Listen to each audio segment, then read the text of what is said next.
আসসালামু আলাইকুম। শেয়ার ব্যবসা বেশ ঝুঁকিপূর্ণ। এই ব্যবসাটা করার ক্ষেত্রে নিজস্ব জ্ঞান না থাকলে করা খুব কঠিন। নিজস্ব বিশ্লেষণ করেন এবং ব্যবসাটাতে এনজয় করেন। এটা খুব এনজয়েবল একটা ব্যবসা। এক ফলোয়ার আমাকে বলছেন, "ভাই জেটগুলো ধরাই দিলেন?" জেটগুলো কেন ধরাতে যাব? আমি কি কাউকে কোনো শেয়ার ধরাতে যাই? আপনি আপনার বিবেচনা দিয়ে শেয়ার কিনবেন। আমি আমার বিশ্লেষণ উপস্থাপন করি। বিশ্লেষণে আমি দেখাই যে শেয়ারটা ট্রেন্ডে আছে কি ট্রেন্ডে নাই। আপনি আপনার বিবেচনাতে আপনি কোন হাউজে থাকেন, সেই হাউজে জেট বিক্রি করার সময়সীমা কি, এই বিষয়গুলো মাথায় নিয়ে আপনাকে কিনতে হবে। কোন শেয়ারটা ধরেন আমি দেখাই। ব্যক্তিগতভাবে আমার কাছে অ্যাপোলো স্টিল এখনো আছে। আমার কাছে অ্যাপোলো আছে। তো অ্যাপোলো কোথায় আপনি কিনছেন? আপনার হাউসে জেট বিক্রি করার নিয়ম কি? জেটগুলোতে কিন্তু ভিন্ন ভিন্ন হাউসে ভিন্ন ভিন্নভাবে বিক্রি করা যায়। আপনার হাউসের নিয়ম কি? আমরা অ্যাপোলোকে লোকেট করি কোথায় বলেন তো? আমরা অ্যাপোলোকে লোকেট করি হচ্ছে ৳৩.৬০, ৳৩.৭০ এরকম জায়গাতে। যদি তাই ধরি, আমি এখানে নিয়ে আসছি, তাহলে আমাদের কত পার্সেন্ট প্রফিট হয়েছিল বলেন? আমরা যদি ধরে নিয়ে যাই, যদি সর্বোচ্চ ধরি, আমাদের 32% প্রফিট হয়েছিল। আমরা সুইং ট্রেড করি। সুইং ট্রেড মানে কি?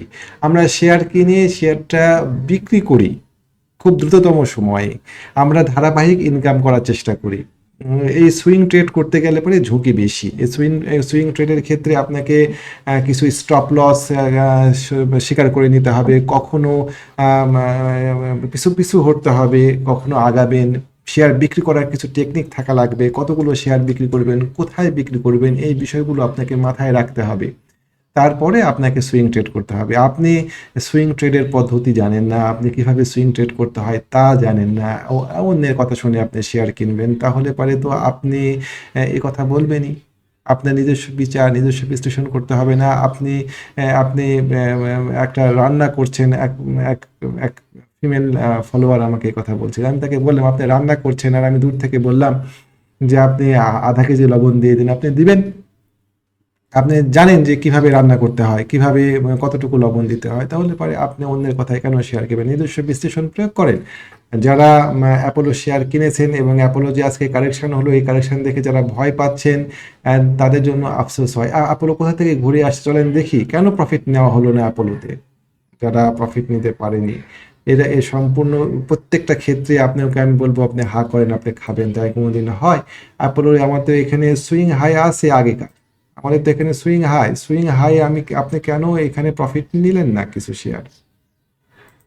এই জায়গাতে কেন প্রফিট নিলেন না? সুইং হাই আমরা যদি টানি, আমরা এই জায়গাতেও পাবো। এই জায়গাতে সুইং হাই প্রফিট নিতে হবে না? আর এই জায়গাতে তো ও বাধাগ্রস্ত হবেই। ও কারেকশানে আসছে, ও এটাকে রিকভারি করার চেষ্টা করবে। সেকেন্ড টাইম ঘাবড়ালে হবে? সাই পাওয়ার এই শেয়ারটা আমি হোল্ড করছি। ট্রেনিং আমাদের যে গ্রুপ আছে, সেই ডিসকাশন গ্রুপে, সে ট্রেনিং গ্রুপে মেম্বাররাও কিছুটা ঘাবড়াই গেল যে কি করব। আমি বললাম যে ঠিক আছে, তখন এখানে নেমে আসছে, আবার কিনেন। এই শেয়ারটা আবার কিনতে হবে। কিনে এই শেয়ারটা নিয়ে ভয় পেলে চলবে না। ও খুব স্বাভাবিক। আমাদের এখানে কেউ আসবে না রিটেস্ট করতে? আমাদের স্টপ লস তো এখনো হিট করেনি, আর আমরা কতগুলো শেয়ার কিনবো? জেড শেয়ার কিনছি আমরা। আমাদের টার্গেট কত? আমরা ভুল করি। আমরা আমরা আমাদের টার্গেট ফিক্স করতে পারি না। আমরা মনে করি এখানে একদম বিশাল একটা স্ক্যাম, অনেক সুযোগ এখানে। এখানে রাতারাতি আমরা অনেক করে ফেলবো, তা না। এখানে ধারাবাহিক ইনকামের চেষ্টা করতে হবে। এটা খুব লিমিটেড পার্সেন্টেজ। তো আপনাকে মানি ম্যানেজ করে কিনতে হবে। সাধারণত শেয়ারগুলোতে 2%, on capital 2%, on capital 2% risk management কি জিনিস, এটাই তো আমরা জানি না। যে আমার কাছে 1,00,000 টাকা থাকলে পারে আমি কোনো একটা শেয়ারে 2,000 টাকার বেশি লস স্বীকার করব না। আমার কাছে 1,00,000 টাকা দিয়ে যদি কোনো শেয়ার কিনি, তাহলে 98,000 টাকা হয়ে গেলে পরে সেটা থেকে বের হয়ে যাবে। এটাকে বলা হয় on capital 2% risk. On capital 2%, যেগুলোতে সেটা আরও কমায় নিয়ে আসতে হবে। যেগুলোতে অন ক্যাপিটাল 1% রিস্কে আসতে হবে, তবেই না আপনি ব্যবসা করতে পারবেন। আপনি একটা শেয়ার দিয়ে যদি আপনি সমস্ত চাহিদা পূরণ করতে চান জীবনের, যে একটা শেয়ার কিনবো, সেই শেয়ারে আমাকে একদম মুসাবিন শমশের করে দিবে, তাই তো মুশকিল। আপনাকে আস্তে আস্তে আস্তে আস্তে আস্তে আস্তে, বেশি যদি খেতে চাও কম খাও। তবে যদি অনেক দিন যদি ব্যবসা করতে চান, যদি টিকে থাকতে চান, তাহলে কম কম কম কম করে লাভ করা শিখতে হবে। কম কম কম কম করে লাভ করা শিখতে গেলে পরে আপনাকে শেয়ার কিনতে হবে কম কম করে, যাতে লস হলেও কম হয়, লাভ হলেও বেশি হয়। আমাদের এটা প্রবলেম আছে, আমরা কি করি জানেন, আমরা সব শেয়ার একটা টাকা দিয়ে কিনতে চাই। তার কারণ আমরা মনে করি যে একটা ভালো শেয়ার, আমরা সাধারণত ভালো শেয়ার বাছাই করতে পারি না। তো যখন মনে হয় যে একটা ভালো শেয়ার চোখের সামনে আসছে বা কেউ একজন ভালো শেয়ারের কথা বলছে, তখন মনে করি যে এটা একটা জীবন মরণ একটা পরিবর্তন চলে আসছে, এই শেয়ারটাতেই আমার পরিবর্তন করে নিতে হবে, সব টাকা দিয়ে শেয়ার কিনি। কেমন কিনে আমরা যাই আটকাই। জেড শেয়ার খারাপ হয়নি, প্রথম কথা। জেড শেয়ারের সামনে আরো অপরচুনিটি আছে, জেড শেয়ার অনেক, জেড শেয়ার আজকে মুভমেন্ট করছে। এসকে ট্রিমস, আজকে দেখেন এসকে ট্রিমস কি আমার লিস্টে ছিল না, আপনাদেরকে কি আমি বলিনি আজকে কি সার্কিট দেয়নি এই শেয়ারটা? এই শেয়ারটাকে ভোগালো না অনেক দিন, হ্যাঁ। তারপরে এইচএফএল, এইচএফএল, এইচএফএল কি আজকে সার্কিট দেয়নি? এটা কি জেড না? আমরা জেড শেয়ারগুলো একটু খুঁজি তো, চলেন কি কি জেড আছে, আমরা খুঁজলে পরে পাবো তো জেড শেয়ার লিস্টে। জেড দেখেন, জেড শেয়ারগুলো কি অবস্থা একটু আমরা দেখি, পার্সেন্টেজে আসে না কেন। তারপরে জেড শেয়ারগুলো আমরা কি কি, আমার সব মনেও নাই কোন কোন ভাব জেডগুলো দিয়েছিলাম সব। ফ্যামিলি টেক্সের মতন শেয়ার আমি জেডে কিনবো কেন এখন? আমি কি এখন এই জায়গাতে ফ্যামিলি টেক্স কিনবো? কেউ যদি আপনাকে বলে যে আপনি ফ্যামিলি টেক্স কিনেন, কেন কিনবো না? এই জায়গাতেও শেয়ার কেনা যায়। কিনবো না এই কারণে যে শেয়ার রেজিস্ট্যান্সের মুখে পড়ে গিয়েছে, আমাদের ফ্লোর প্রাইসে এই জায়গাতে কাছাকাছি চলে আসছে, আমরা এই জায়গাতে গিয়ে কিনবো না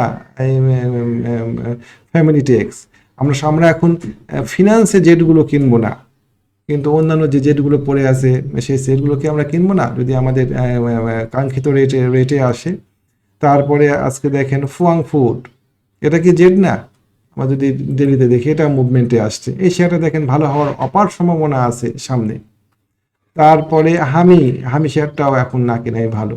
এইচএফএল নিয়ে কথা বললাম, এইচআর টেক্সটাইল, এইচআর টেক্সটাইল কিনেন, ও নিচের দিকে নেমে আসুক, ওকে সুযোগ দিচ্ছে আপনাকে কেনার, ও জাস্ট চলে আসছে এই জায়গাতে 19 টাকাতে, 19 টাকাতে যদি আসে HR textile, definitely stop loss ধরে আপনি মানি ম্যানেজ করে কিনেন এই শেয়ারগুলো। তারপরে ম্যাক্সন, ম্যাক্সন, ম্যাক্সন আপনি এই জায়গাতে কারেকশনে আসছে, আপনি এন্ট্রি পয়েন্ট খুঁজেন কেনার, ভাবছেন কেন এই জায়গাতে? তো যাই হোক, জেটগুলো শেষ হয়নি, জেটগুলো মুভ করবে, জেটগুলো পর্যায়ক্রমে মুভ করবে। শেয়ার কেউ কাউকে ধরাই দিলেন এই কথা বলাটা মোটেও যৌক্তিক না। আমি ব্যক্তিগতভাবে অ্যাপোলো এবং সাই পাওয়ার দুটাই হোল্ড করছি, এবং আমি মানি ম্যানেজ করে হোল্ড করছি। আমি জানি আমি কতটুকু পর্যন্ত লস স্বীকার করবো একটা শেয়ারে, আমি জানি আমি কতটুকু পর্যন্ত ধরে রাখবো একটা শেয়ার, কোন পর্যায়ে গেলে পরে আমি বের হয়ে আসবো, এবং সেই পর্যায়ে গেলে পরে আমার কত টাকা লস হবে সেটা আমি জানি। আমি জানি আমি শেয়ার কিনেছি, আমি কোন কোন জায়গাতে কোন কোন ধাপে। আমি তো সব শেয়ারে একবারে কিনে একবারে লাভ নিব না, প্রফিটও নিতে হবে লেয়ারে লেয়ারে, যে আমার ফার্স্ট টার্গেট কত, সেকেন্ড টার্গেট কত। Definitely Apollo Ispat first target hit করেছে, ICBI Islami bank definitely first target hit করেছিল। প্রফিট নেওয়ার জায়গাতে আপনি প্রফিট নিন, তারপরে আপনার কেনা যে দাম, সে দামটা আপনি তো কিনেছেন একটা টাকা, সে কেনার দামটা উপরে স্টপ লস সেট করে দেন, যে ঠিক আছে আমি একটা শেয়ার কিনেছি 5 টাকায়, 5 টাকা 50 পয়সা আমি স্টপ লস সেট করে রাখলাম, আমার অর্ধেক প্রফিট নেওয়া হয়ে গিয়েছে। যদি ও উপরের দিকে উঠে যায় আমি চলে গেলাম আসমানি, আর যদি নিচের দিকে নামি তাও আমার অর্ধেক শেয়ার আমি লাভে বিক্রি করলাম, আমার বাকি অর্ধেক শেয়ার আমার কেনা দামের উপরে স্টপ লস সেট করলো। এই বিষয়গুলো মাথায় রাখতে হবে, এগুলো শিখতে হবে আমাদেরকে। অন্যকে ব্লেম করলে পারে ব্লেম করতেই থাকবেন সারা জীবন, এই ব্লেম শেষ হবে না। আমরা আজকে সাইড পাওয়ার কিনেছি, ওপেনলি আপনাদেরকে বলছি, অন্যকে ব্লেম না করে আমরা নিজে ব্যবসা শিখি। কেন একটা শেয়ার কিনছেন, কেন একটা শেয়ার কিনবো না, এই বিষয়গুলো আমাদের দেখা উচিত, জানা উচিত, এবং জেনেই আমরা ব্যবসা করবো ইনশাআল্লাহ। এবং এই ব্যবসা করলে পরে তবেই আমরা এই ব্যবসাতে সাস্টেনেবল ইনকাম করা শিখবো। ওকে, আজকে এই পর্যন্তই থাকলো আমাদের ভিডিওটা। আমি কাউকে জেড ধরাই দিই নাই, আমি কাউকে শেয়ার ধরাই দিই না, আমি কারো হয়ে কাজ করি না, আমি আমার মতো করে আমার ব্যক্তিগত বিশ্লেষণ তুলে ধরি। শেয়ার কেনার ক্ষেত্রে আপনি আপনার বিশ্লেষণ প্রয়োগ করবেন, আমি দেখাই।